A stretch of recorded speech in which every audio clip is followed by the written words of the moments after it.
안녕하세요. 저는 서울에 사는 40대 후반의 여자입니다.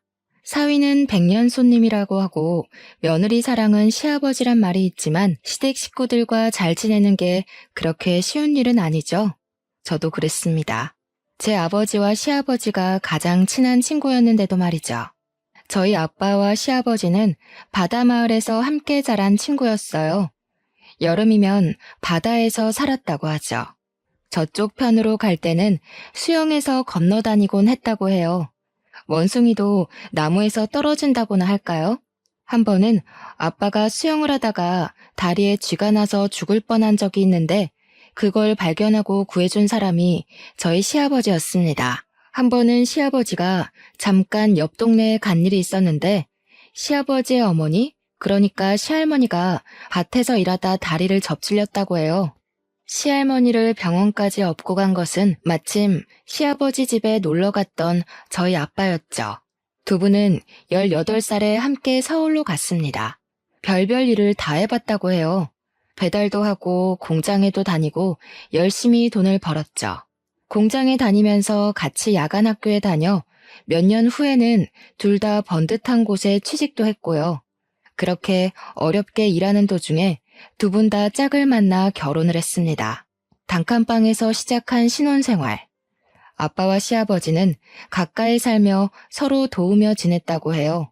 시아버지 댁이 먼저 아들을 낳고 저희 아빠는 딸을, 그러니까 저를 낳았어요. 저희 아빠는 어릴 때부터 자기 사업을 하는 게 꿈이었다고 하죠.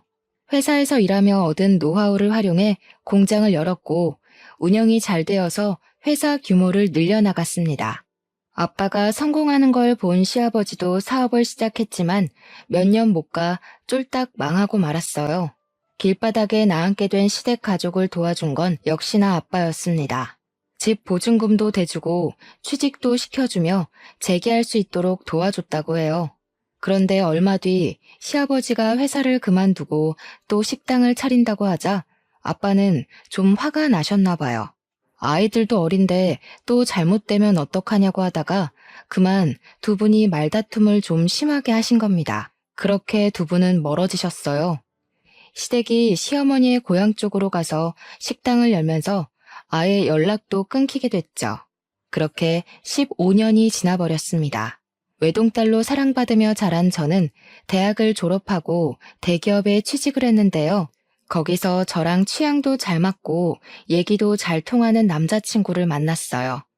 처음에는 회사에서 그냥 얼굴이나 알던 사이였는데 오가다 얘기를 나누다 보니 둘 다 와인도 좋아하고 등산도 좋아한다는 걸 알게 됐죠.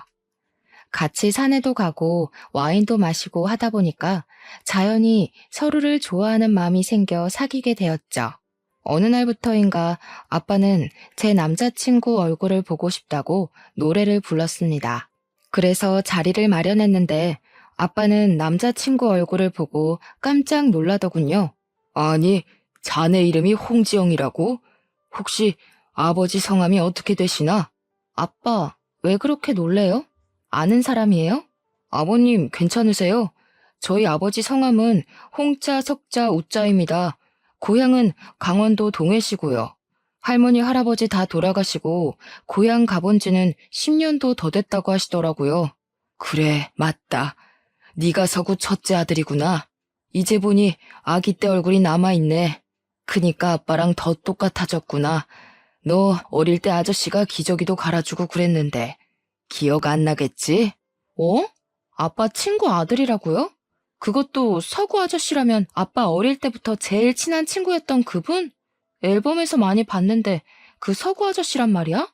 그러고 보니 그 아저씨 아들 사진도 앨범에 있었는데? 그래, 세상 참 좁구나. 내 딸 남자친구가 서구 아들이라니 참. 우리 젊었을 때 말이다. 너희 막 태어났을 때 너희 둘 결혼시키자고 서구랑 나랑 그랬거든. 그런데 이렇게 너희들끼리 만나서 오다니 참 세상 오래 살고 볼 일이구나. 남자친구와의 식사 자리에서 뭔가 생각에 잠기신 것 같았던 아빠는 집으로 돌아가서 앨범을 펼쳐보셨습니다. 소주 한 잔을 걸치시면서요. 아마 옛날 생각이 많이 나신 모양이었어요. 저는 혹시 남자친구랑 저랑 헤어지라고 할까봐 그런 아빠에게 처음에는 별 말씀을 드리지 못했습니다. 아빠, 혹시 서구 아저씨 보고 싶으세요?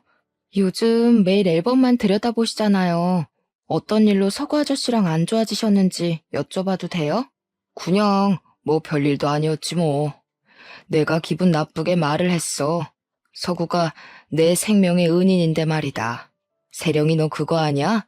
서구 아니었으면 너도 이 세상에 없었을 거다. 그런 서구한테 내가 못되게 말했으니. 남자친구와 저는 둘이서 작당 모의를 했습니다. 아빠와 서구 아저씨를 만나게 하려는 비밀 작전이었죠. 서울에서 매운탕 제일 잘하는 집으로 가자며 남자친구는 서구 아저씨를, 저는 우리 아빠를 모시고 갔습니다. 두 분은 서로를 보시고 한참이나 말씀이 없으셨어요. 넷이서 어색하게 애꿎은 술잔만 들어 올렸는데 술 기운이 얼큰하게 오르자 아빠가 먼저 입을 여셨습니다. 아니, 자네는 그렇다고 그렇게 감쪽같이 사라지는 게 어디 있어? 살았는지 죽었는지 내가 소식은 알아야 될 거 아닌가. 지영이 엄마 고향으로 갔다는 소식만 들었는데 내가 몇 번이나 가볼까 하다가 참았어. 아, 그게 처음에는 자기가 도와줬다고 나한테 유세 부리는 건가 싶어서 자네 말이 하나도 듣기 싫었어. 미안하네.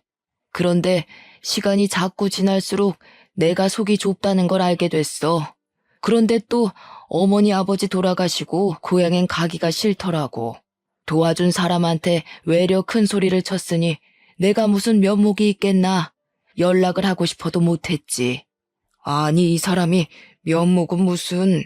연락을 하고 싶으면 진작 했어야지. 그때 괜히 간섭하고 그러다 또 나한테 신세질 거냐고 기분 나쁘게 해서 내가 미안하지. 자네가 내 생명의 은인인데 그렇게 인연이 끊기니 내가 속이 편했겠어? 이제라도 만나서 다행이네. 그러게 말이야. 우리 다시 만나라고 하늘이 우리 애들을 이어준 것 같지 뭐야. 나야말로 자네 없었으면 여태까지 이렇게 살았겠나. 직장도 집도 없는 나를 살려준 자네한테 그러면 안 되는 건데. 아빠와 서구 아저씨는 서로 손을 부여잡고 눈물을 흘리셨어요. 결국 자리가 끝날 때쯤엔 서로 어깨 동무를 하고서 노래를 부르는 바람에 저희가 혼이 났죠. 남자친구와 저는 창피하다고 아빠들을 말리면서도 흐뭇한 마음에 서로 마주보면서 웃었답니다. 시댁은 시어머니 고향에서 설렁탕 기술을 배워 서울에 와서 설렁탕 집을 열었는데 다행히 식당이 잘 되었다고 해요. 남자친구는 돈 걱정은 없이 살았다고 합니다. 두 아빠는 다시 의기투합했어요. 하루가 멀다 하고 서로 어울리며 같이 낚시를 하러 다니고 매운탕에 소주를 드셨습니다.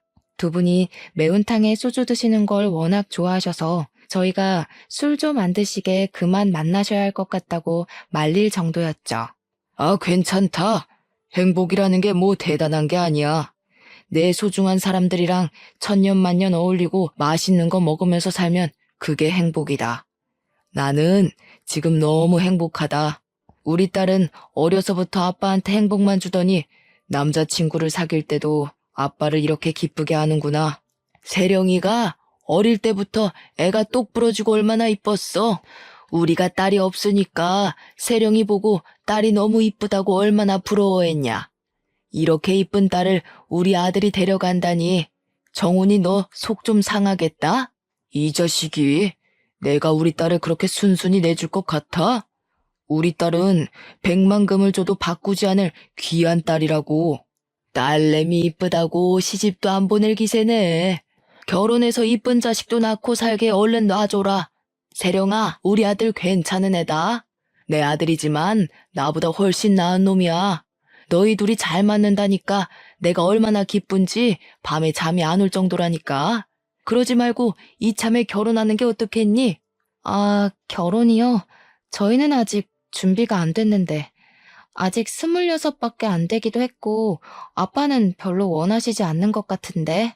아, 나야 뭐 사실 둘이 그렇게 잘 맞는다는데 어차피 결혼할 거 빨리 하는 것도 나쁘지 않지. 솔직히 내가 보기에도 너희 둘은 천생연분이야. 아주 서로 짝짝꿍이 기가 막히게 맞는다고. 그치, 서구야? 그래, 그래. 아주 천생연분이야. 어른들은 딱 보면 알지. 너희들이 준비가 안 됐다는데 밀어붙일 수야 없지만 너희도 결혼 생각이 없는 게 아니라면 굳이 미룰 필요도 없다. 결국 남자친구와 저는 결혼하기로 했습니다. 어른들 말씀대로 생각해보니 미룰 필요가 없더군요. 결혼 준비는 순탄하게 흘러가는 듯 했습니다. 그렇지만 의례 그렇듯 경제적인 문제로 조금 부딪히기 시작했어요. 아무래도 저희 집이 시댁보다는 훨씬 여유가 있기 때문에 저희 집의 도움을 더 많이 받았거든요. 외동딸이 결혼한다는데 저희 아빠는 못 해줄 게 없었죠. 신혼집도 좀 넓은 데로 하고 혼수도 기왕이면 좋은 걸로 하라고 지원을 팍팍 해주었습니다. 아버님, 그렇게까지 안 해주셔도 되는데. 옛날에 저희 부모님도 도와주셨다더니 저희한테도 이렇게 신경 써주셔서 감사합니다. 제가 더 능력이 있어서 더 남부럽지 않게 해줬으면 좋았을 텐데. 아이고, 이 사람이 별말을 다 하네? 나한테는 세령이도 귀한 딸이지만 자네도 내 귀한 자식이나 마찬가지야. 미안해할 필요 하나도 없어. 우리 딸한테는 내 모든 걸 줘도 아깝지 않으니 자네한테도 마찬가지야. 대신 우리 딸 눈에 눈물 나게 하면 큰일 난다. 알았지? 그런데 엄마는 조금 탐탁치 않아 있어요. 당신이 그 집에 돈 갖다 준다고 그 집 사람들은 고마워하지도 않는데 뭐하러 또 그렇게 다 퍼줘요. 세령이가 뭐가 아쉬워서요? 세령이는 그보다 훨씬 더 좋은데 시집갈 수 있는 앤데 우리 딸이 왜 돈을 줘가면서 결혼을 시켜야 해? 시어머니는 엄마의 그런 눈치를 알고 조금 불편하셨나 봐요. 아무리 친구라도 그렇지. 그렇게 또 주는 대로 받다가 나중에 괜히 말 나오는 거 몰라요? 처가 도움받고 결혼하면 결국 고생하는 건 지영이라고요. 세령이 걔 외동딸로 자라서 고집이 보통이 아니겠던데. 지영이 그 물러터진 게 잡혀 살면 어쩌려고 그런 결혼을 시켜요? 딱 보니 아침밥도 못 얻어먹고 다닐 판이더구먼. 그래도 무사히 결혼식을 올렸고 남편과 알콩달콩 재미있게 살았습니다.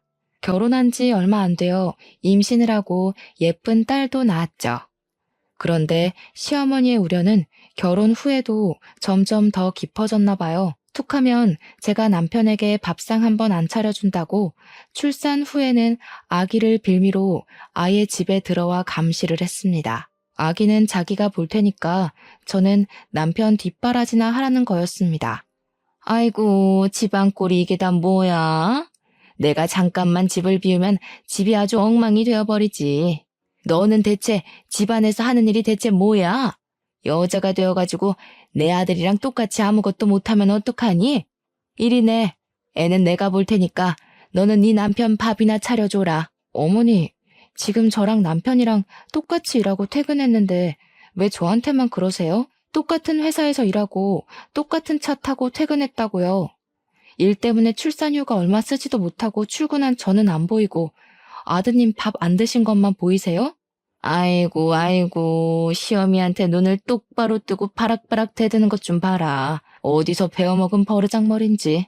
그러게 내가 이런 결혼은 안 된다고 했지. 남편한테 밥 차려주라는 게 뭐가 그렇게 잘못됐어? 친정에 돈 좀 많다고 유세 부리는 것도 아니고 뭔. 아이 엄마 그런 거 아니에요.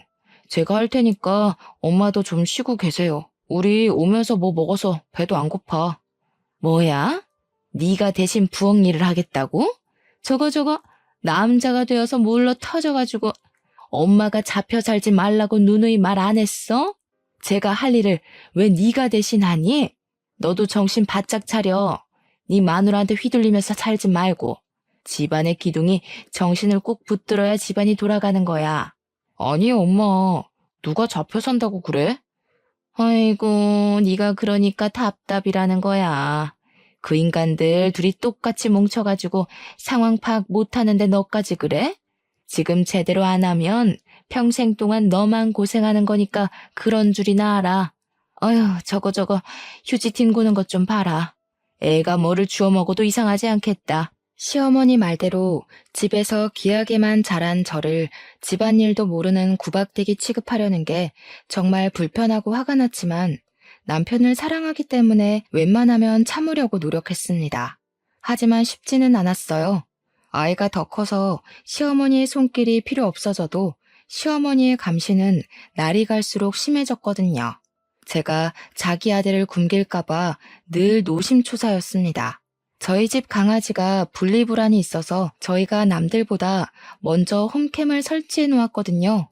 어느 날 시어머니가 자기도 홈캠 영상을 볼 수 있도록 해달라지 않겠어요? 내가 봐야 상황을 빨리빨리 알고 대처를 할 거 아니니. 너희 둘은 어차피 회사에서 밤늦게까지 일하느라 어떻게 하지도 못하잖니. 시애미가 집안 잘 돌아가는지 봐주겠다는데 무슨 불만이 그리 많으냐 너는? 어머님이 저희 집 영상을 왜 들여다봐요? 그건 사생활 침해라고요. 저희들끼리도 충분히 잘 보고 대처할 수 있어요. 어머니까지 감시하지 않으셔도 된다고요. 감시라니? 내가 도와주겠다는 게 너한테는 감시냐? 하여튼 뭐 하나 고분고분 받아들이는 법이 없어. 너한테는 시댁 어른들이 하는 말이 우습냐? 시애미가 하는 말이 아주 쥐똥으로도 안 들려? 사생활? 너는 뭐가 그렇게 잘났냐? 남편 아침밥 한 번 안 차려주면서 네가 하는 말만 다 옳은 거야? 아침에 먹을 건 시간 되는 대로 먹게 준비가 되어 있잖아요. 저는 아침밥을 안 먹는 체질이고 애랑 남편은 알아서 챙겨 먹고 나간다고요. 무조건 엄마가 해준다고 좋은 게 아니에요. 솔직히 말해서 어머니, 제가 집안일 제대로 하는지 감시하려고 카메라 보신다는 거잖아요. 남편 밥 잘 챙기는지 보려고요. 뭐 이런 게 다 있어 진짜? 네가 그러고도 엄마야? 그러고도 이 시애미가 카메라 보는 게 잘못된 일이라고 말할 수 있어? 아기 밥도 안 챙겨주는 게 무슨 말이 그리 많으냐? 제가 잘났으면 얼마나 잘났다고 저리 유세를 부리는지. 유세를 부리는 게 아니라 합리적으로 하는 거예요. 몸에 좋은 야채 주스랑 슈퍼푸드 먹이는 게 뭐가 잘못됐어요? 그리고 어머니야말로 진짜 왜 그러세요? 왜 똑같이 일하는데 저한테만 밥 안 차린다고 그러시냐고요. 제가 직급도 더 높은 거 모르세요? 이러니까 어머니한텐 카메라를 보게 할 수가 없죠. 참네, 뚫린 입이라고 할 말이 태산이구나, 태산이야. 우리 아들이나 되니까 저리 착해 빠져가지고 데리고 살지. 직급이 더 높아? 참, 그렇게 잘나셔서 제 남편 밥도 못 차려준다 이거야? 아유, 내가 그러게 이 결혼 안 된다고 했건만. 그렇게 시모의 갈등이 더 깊어져만 가고 있었습니다. 그러다 딸이 10살 되었을 때 저는 큰 슬픔을 맞이하게 됐죠. 부모님이 교통사고로 돌아가신 거였습니다. 아빠, 엄마의 죽음은 너무 갑작스러웠습니다. 부모님을 잃은 슬픔은 무엇으로도 위로할 수가 없었어요. 저한테는 전 재산을 다 줄 수 있다던 아빠, 저를 위해서라면 심장이라도 내줄 수 있다던 엄마를 어떻게 보낼 수가 있었겠어요. 저는 우울증에 걸려 힘들어하다 회사도 그만두게 되었습니다. 그렇게 일을 중요하게 생각하던 저였는데 아빠가 없으니 다 소용이 없다는 생각이 드는 거였어요. 방황하던 저를 끄집어낸 건 전부터 품고 있던 꿈이었어요. 남편과 저는 똑같이 나만의 가게를 갖고 싶다는 꿈이 있었죠. 저는 대학 때 아빠 권유로 사두었던 주식이 좀 있었고 그게 꽤 쏠쏠한 자산으로 붙어 있었어요. 우울증으로 힘들어하던 저는 문득 제 꿈을 시도해봐야겠다는 생각을 했습니다. 주식으로 모인 돈을 사업 자금으로 해서 가게의 자리를 알아보고 열심히 연구했죠. 시어머니는 안 그래도 집안일 안 하는 애가 밖으로 돈다며 제가 가게를 차리는 걸 반대했어요. 하지만 저는 비법을 제대로 연구해 돈가스 집을 열었습니다. 가게는 잘 되었어요. 맛도 좋고 인테리어를 잘 해놓으니까 소문이 나서 금방 사람들로 북적이게 되었어요. 제가 가게를 열어 성공하는데 자극을 받은 남편도 얼마 뒤 친구와 동업해서 작은 와인바를 열었습니다. 남편은 와인과 관련된 일을 하고 싶다고 소믈리에 자격증도 따고 꾸준히 준비하고 있었거든요. 사업에 실패한 전적이 있는 시아버지는 남편이 회사 그만두는 걸 절대 반대했지만 그렇다고 사람이 꿈을 접을 수는 없으니까요. 남편 가게는 소소하지만 단골 손님이 늘어가고 있었고 제 돈가스 집도 장사가 잘 되어 금세 넓은 곳으로 가게를 옮겼습니다. 이번에는 인테리어도 더 멋지게 하고 맛도 전보다 더 좋게 하려고 노력했죠.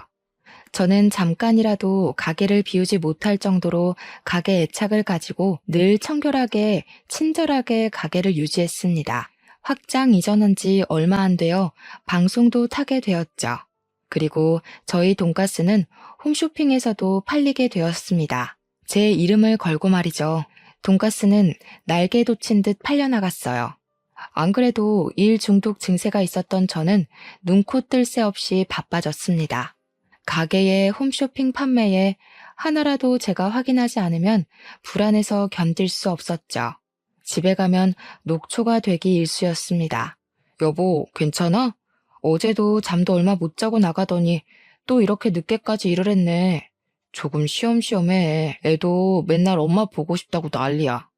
당신은 사장이기도 하지만 우리 딸 엄마이기도 하잖아. 솜이 방에 좀 가보고 쉬더라도 쉬지 그래. 아, 미안해 여보. 나 지금은 진짜 너무 피곤해서 도저히 손가락 하나 까딱할 수가 없어. 이상하네. 요즘 일이 왜 이렇게 많은 거지? 당신이 뭐 하나 그냥 넘기는 법이 없이 끝장을 봐야 성이 풀리니까 그렇게 피곤하지. 솜이도 솜인데 건강도 챙겨가면서 해야지. 아이고, 술 냄새.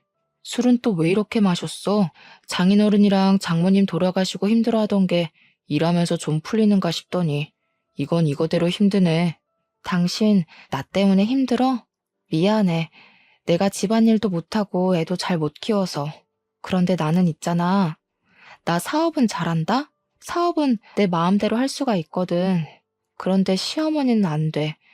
시어머니랑은 말도 안 통하고. 제가 바쁘니까 초등학생 아이 돌보는 일은 오롯이 남편의 몫이 되었죠. 남편 와인바도 점점 더 안정을 찾아가고 있었어요. 저는 가게가 체인점까지 내게 되어 신경 쓸 일이 더욱 많아졌습니다. 일이 그렇게 많으면 다른 사람한테 좀 맡기고 당신은 애한테도 좀 신경을 써야지. 사람이 그렇게 일만 하면서 살면 어떡해? 내가 집안일 혼자 하는 게 싫어서 하는 말이 아니라 당신 요즘 보면 가족은 안중에도 없는 사람 같아. 혼자 사는 사람 같다고. 이게 맞는 거야? 일을 맡기긴 누구한테 맡겨. 그럴 수 있으면 나야 좋은데 믿고 맡길 사람이 아직은 없어. 당신이야 친구랑 같이 일하니까 잘 모르겠지. 내 어깨에 짐이 얼마나 무거운지. 내가 혼자 사는 사람 같다고? 맞아. 나는 믿을 게 나밖에 없으니까. 당신한텐 정말 미안한데 난 당신처럼 여유롭게 일하는 사람이 아니어서. 내가 여유롭게 일한다고? 말이 또 왜 그렇게 나가? 당신 일하는데 지장 안 주려고 내가 얼마나 노력하는지 몰라서 그래? 그리고 솔직히 말해서 우리가 돈 못 벌면 죽을 정도로 가난한 것도 아닌데 왜 그렇게 돈돈거리는 거야? 저번에 애가 뭐라 그러는지 알아? 애들이 소민의 엄마 얼굴을 본 적이 없는데 소민은 엄마가 있는 게 맞냐고 그랬단다. 당신이 열심히 노력하는 거 나도 알아. 아는데 미안해. 내가 말을 잘못했어. 그런데 나는 이 사업을 제대로 일으켜야지 내가 제대로 숨쉬고 살 수가 있을 것 같아. 그냥 그럴 것 같아. 미안해. 조금만 기다려줘, 여보. 애한테도 내가 잘 얘기할게. 하지만 결국 일이 터지고 말았어요. 저녁에 집에 혼자 있던 딸이 뇌수막염에 걸렸는데 저는 방송 때문에 정신이 없어 연락도 못 받은 거죠. 아이에게 몇 번 전화를 했다가 받지 않자 걱정되는 마음에 집으로 갔던 남편이 허겁지겁 아이를 들쳐업고 병원으로 달려갔다고 해요. 여보, 미안해.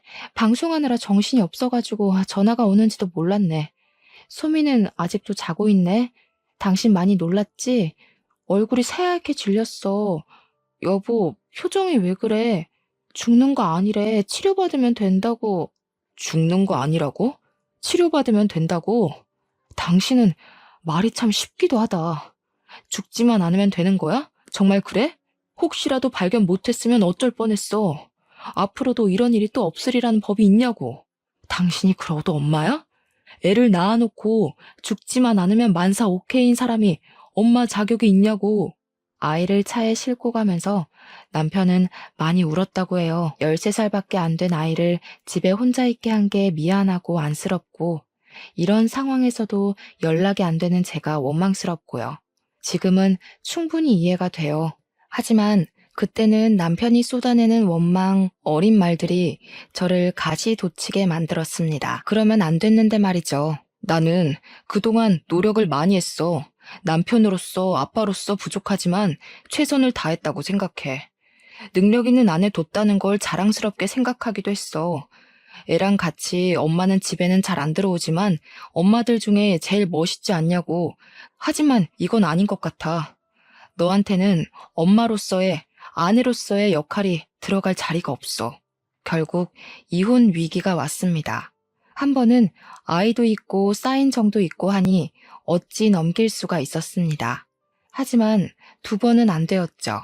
남편이 저에게 마음이 떠나가는 게 보일수록 저는 더 일에 몰두했어요. 일만이 저를 살아있게 하고 저를 증명하는 것 같았죠. 그럴수록 남편은 저에게서 멀어졌고 시어머니는 밖으로 돈다며 저를 구박했습니다. 또 이 시간에 들어오는 게냐? 아유, 도대체 여자가 정신을 어디다 팔고 다니는 건지, 애 밥 먹었는지 숙제는 했는지 살필 생각은 안 하고, 네가 돈을 벌면 얼마나 번다고 집안이며 애며 다 내팽겨쳐? 어머니 어떻게 오셨어요? 소미는, 아이고, 어디가 아픈가? 아침까지만 해도 멀쩡했는데 이게 어떻게 된 일이죠? 어머니는 언제부터 와 계신 거예요? 소미가 열나고 기침한다고 지영이가 나더러 가보라고 그래서 왔다. 엄마가 있으면 뭐하니? 애를 위해서 하는 게 하나도 없는데. 내가 그래서 처음부터 알아봤다고 했지? 남편 내팽개치는 년이 자식은 못 내팽개칠까? 남편 밥 한 끼 못 차려주는 년이 애인들 챙기겠냔 말이다. 어머니, 저도 면목이 없는데요.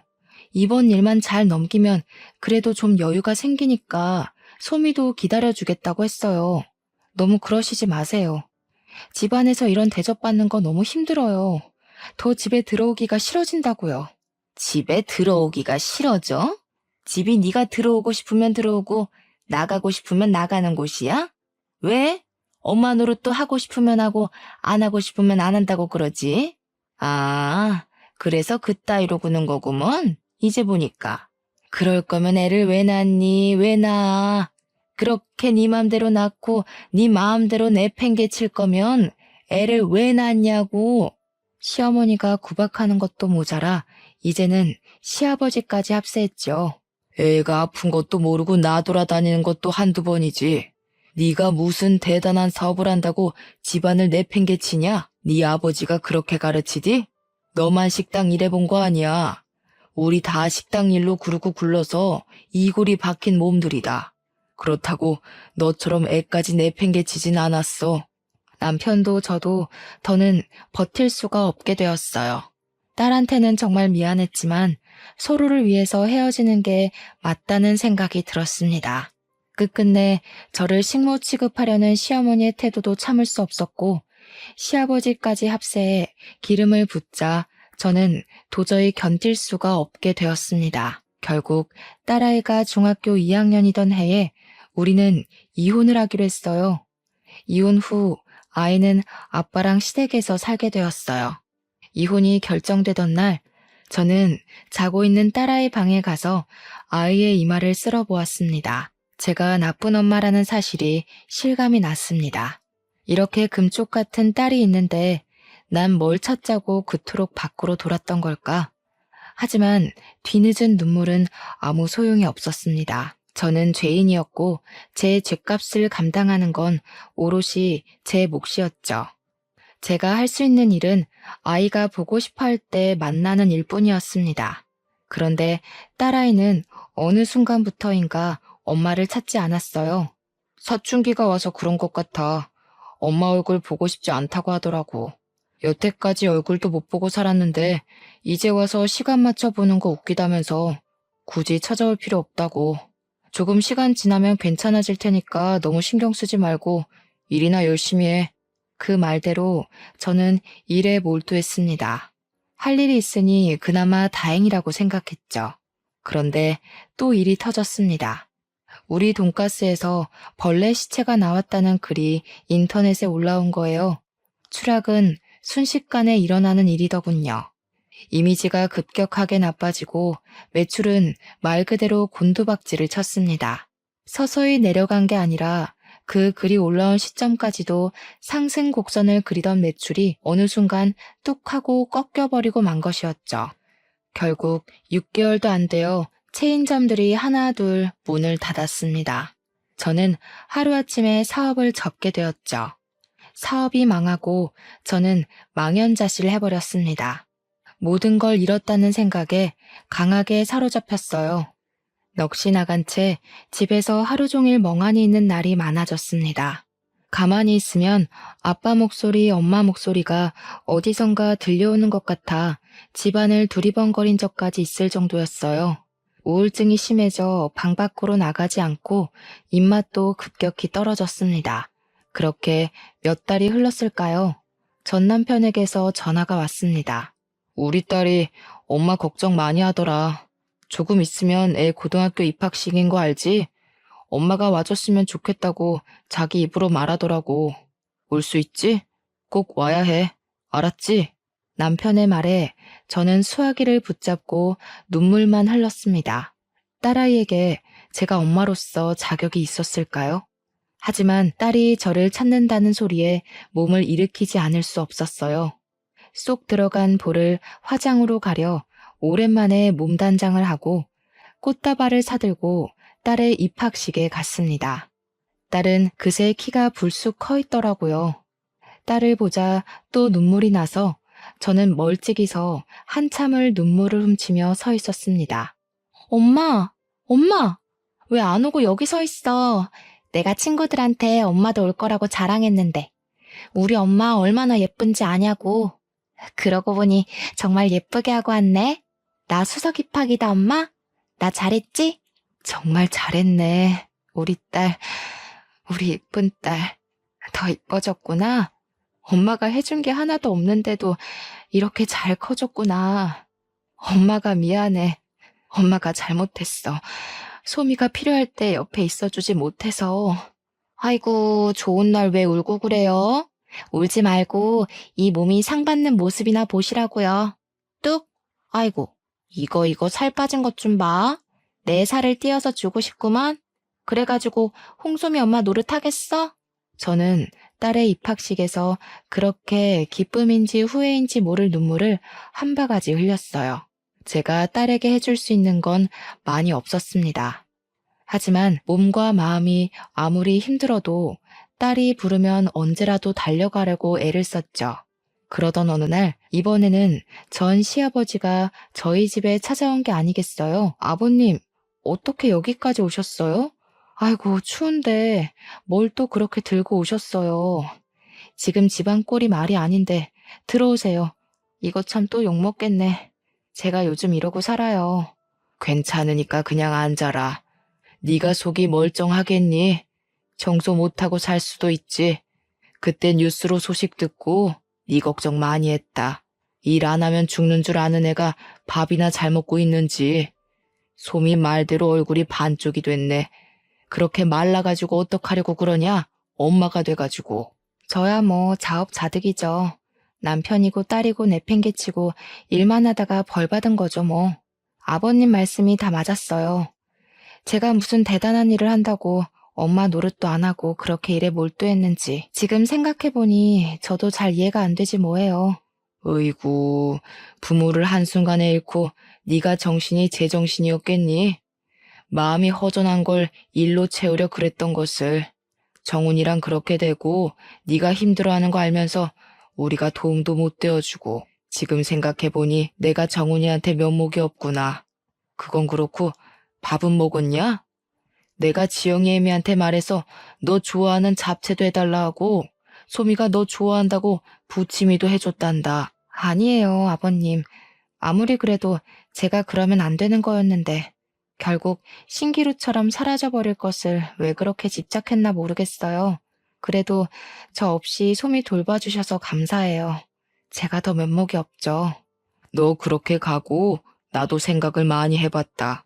정훈이랑 내가 젊을 때 너희 둘이 결혼시키면 좋겠다고 한 걸. 너희가 알아서 결혼하겠다고 왔을 때 우리가 얼마나 기뻤겠니? 정훈이가 나를 자기 가족처럼 대해준 것처럼 나도 너를 우리 딸처럼 대해줬어야 하는데 내가 그러지를 못했어. 아버님, 다 제가 잘못한 걸 가지고 죄송해요, 아버님. 아빠 생각해서 제가 더 잘했어야 하는 건데. 아니다, 아니야. 정훈이 그렇게 가고도 네가 집에 마음 못 붙이게 한 우리 탓도 있다. 그래서 말인데 너희가 무슨 다른 불화가 있어서 그랬던 게 아니라 네가 바빠서 그랬던 거잖니? 지금 보니 너도 많이 달라진 것 같고 소미도 엄마를 보고 싶어 하는데 다시 한번 시작해보는 건 어떻겠니? 다시 집에 혼자 남은 저는 더욱 생각이 많아졌습니다. 아빠 엄마가 살아계시면 뭐라고 하실까? 어찌됐건 저를 생각해주신 시아버님의 마음에는 감사를 표해야 할 것 같았어요. 얼마 후 어버이날 저는 선물을 사들고 전 시댁을 방문했습니다. 시아버지는 별 말씀이 없으셨지만 따뜻하게 맞아주셨어요. 시어머니는 여전히 저에게 감정이 있으신 것 같았지만요. 결국 쫄딱 망할 것을 그렇게 밖으로 놔둘더니 오호 이 사람이 안 그러기로 해놓고 세령아 잘 왔다. 마음 편하게 밥 먹고 가라. 그럼 일어나서 이것 좀 도와라. 이 많은 걸 나 혼자 하려니까 아주 허리가 아파가지고. 손님한테 일을 시키면 쓰나. 세령이 가면 내가 설거지 할 테니까 세령이는 놔둬요. 당신 우리 정훈이네랑 옆집에 살 때 기억 안 나? 우리는 결국 딸을 못 낳아가지고 세령이를 우리 딸처럼 생각하자고 그랬었잖아. 그때 정훈이네가 우릴 얼마나 많이 도와줬어. 그게 아니더라도 며느리도 결국 가족인데 이제라도 세령이를 며느리가 아니라 딸로 생각합시다. 시아버지가 타이르는 소리에 시어머니는 아무 말도 못했어요. 저는 시아버지가 마음 써주는 것이 감사하고 죄송해서 목이 메었습니다. 제가 밥을 못 먹는 걸 보고 시아버지는 또 말씀하셨어요. 힘들고 어려운 일이 있어도 밥 잘 먹고 건강하게 있으면 얼마든지 다시 일어날 수 있다. 나도 그랬어. 사업 망했을 때는 내 인생 끝난 것 같고 딱 여기서 꺼져버리고 싶었다고. 그런데 그게 아니란 걸 네 아빠가 알려줬다. 사람만 있으면 다시 기회는 온다면서 나한테 손 내밀어주고 용기를 줬어. 그러니까 너도 힘내야 한다. 아빠가 보고 계시잖니. 그 일이 있은 얼마 뒤 저는 딸을 통해 시아버지가 암에 걸렸다는 사실을 전해 듣게 되었습니다. 시아버지는 저를 가족으로 보듬어주지 못하고 나가게 한 것이 마음에 걸려 암으로 더 아프기 전에 저를 찾아오신 거였어요. 그 사실을 안 저는 시아버지를 찾아가 무릎을 꿇고 울었습니다. 제가 속썩이고 그러지 말았어야 하는데, 제가 조금 더 챙겨드렸어야 했는데, 아버님 말대로 시아버지도 아버지인데, 저는 저희 아버지 어머니 돌아가신 것만 생각했어요. 제가 바보였어요. 아버님, 어떡해요, 아버님? 그 뒤로 저는 시아버지를 제 아버지처럼 간호해 드렸습니다. 이제야 정말 가족이 된 것 같은 기분이었습니다. 제가 시아버지를 간호하는 걸 보고 주변에서 그 아버지 딸 한 번 잘 뒀다고 칭찬하다가 며느리라는 소리를 듣고는 다들 어안이 벙벙한 표정이었죠. 며느리도 가족이니 그쪽들도 며느리한테 잘하세요. 혹시 알아? 나처럼 이렇게 며느리한테 효도받을지. 저는 뭐 하나를 하면 끝장나게 해버리는 사람이죠. 간호도 그렇게 열심히 했습니다. 그래서 어떻게 됐겠어요? 연세가 많음에도 불구하고 아버님은 결국 완치 판정을 받으셨습니다. 기쁜 일이 또 있었어요. 저희 돈가스에서 벌레가 나왔다는 사진을 올라온 게 경쟁업체의 모함이었다는 게 해당 업체의 전 직원의 양심 고백으로 드러났거든요. 결국 소송을 통해 손해본 비용을 대부분 되찾았습니다. 하지만 사업을 다시 시작하진 않았어요. 엄마 역할을 하기는 한참 늦기는 했지만 이제 대입을 앞둔 딸의 뒷바라지에 저는 전력을 다해 뒷바라지에 나섰습니다. 제가 누굽니까? 또 한다면 하는 사람 아니겠어요? 그렇게 저희 가족은 다시 합치고 행복을 되찾았습니다. 시아버지의 용서, 그리고 제 딸의 용서. 마지막으로 못난 저를 이해해준 남편의 용서가 있었네요. 저는 죄가 많은 인간이고 그럼에도 분에 넘치는 사랑을 받은 인간이라 앞으로 좋은 일을 많이 하며 살아야 할 것 같습니다. 제 이야기는 여기까지예요. 저처럼 시댁 식구들과 해피엔딩을 맞는 이야기가 흔치는 않을 것 같네요. 남편의 가족들과 가족이 되는 건 결코 쉬운 일이 아니죠. 저는 운 좋게 아빠와 가족이나 다름없었던 분들을 가족으로 맞았지만 그럼에도 쉽지가 않았는걸요. 그래도 들으시는 분들이 시댁 식구들도 며느리도 가족이라는 걸 한 번쯤 되새길 수 있다면 저는 더할 나위 없이 기쁠 것 같습니다. 그럼 다들 건승하시고 행복하시길 바랄게요.